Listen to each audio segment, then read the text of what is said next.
It's not running. For some reason, it's dying. First step for diagnosis: pull off the intake manifold, spray some brake cleaner down there, crank it. If it starts up, awesome. That means you have a fuel problem. If it's not starting, you have an ignition problem. Next step. Okay, cool. Now we gotta check ignition.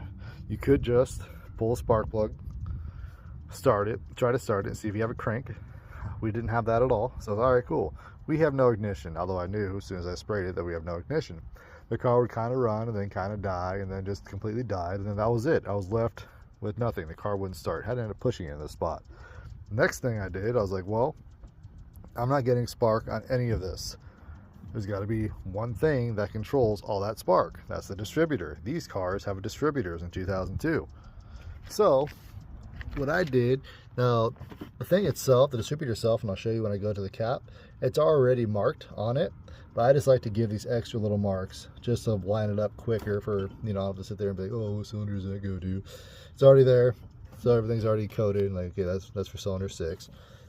It's literally just two 12mm bolts and a connector. That's like right, yeah, this guy. You disconnect those two things, 3 things, and then the coil wires. Pull the distributor out. Make sure you're going to put it back in the same position. Pay attention to what position it's sitting in. And then let me show you the distributor. Okay, so now we're here.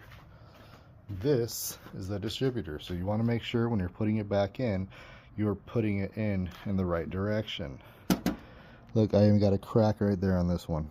This thing was all sorts of failing, oil dripping out of it. And then on top of that, when I pulled this thing out, and notice that little piece right here, clear up.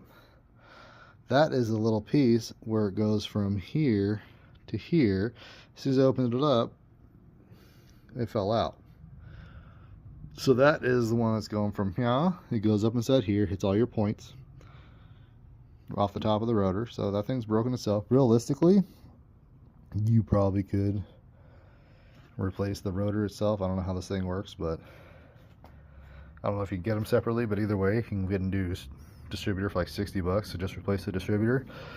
But you can see where this thing was all failing. So it was time to replace it anyway. 200 something thousand miles on it. It's that time.